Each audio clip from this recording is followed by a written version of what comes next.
নমস্কাৰ, good afternoon. আপোনালোকৰ কেনেকুৱা খবৰ?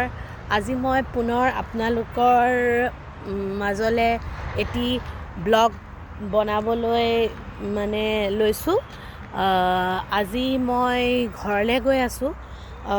বিহু বুলিও ক'ব পাৰি, বিহুৰ কাৰণেই গৈ আছোঁ আৰু লগতে ল'ৰাক অনাৰ কথা আছে, সেইকাৰণেও যাওঁ বুলি ভাবিছোঁ। সেইকাৰণে গৈ আছোঁ আৰু যাওঁতে বহুত দূৰে আহি পালোঁ।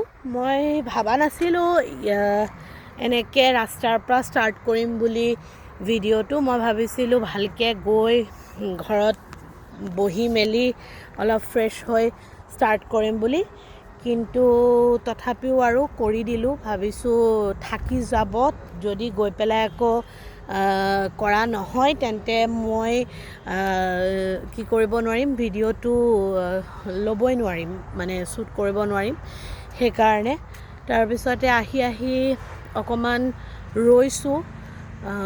এনেকৈ খোলা ঠাই, পথাৰ হয় বাৰু, অকণমান একেৰাহে বহি আহি থাকিলে অলপ অসুবিধাৰ নিচিনা লাগে ন, আনকমফৰ্টেবল ফিল হয়। সেইকাৰণে অকণমান এইখিনিতে আহি ৰখিছোঁ। এওঁ আছে, অকণমান ফ্ৰেছ হৈছে তেওঁ। তাৰপিছতে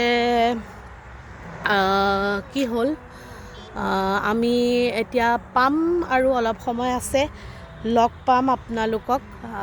আপোনালোকে আগৰ ব্লগ দুটাৰ দৰে এই ব্লগটো চাব বুলি আশা কৰিলোঁ আৰু তেজপুৰ সোমাই লওঁ, তাৰপিছত আপোনালোকক মই দেখাই আছোঁ, লগ পাই আছোঁ।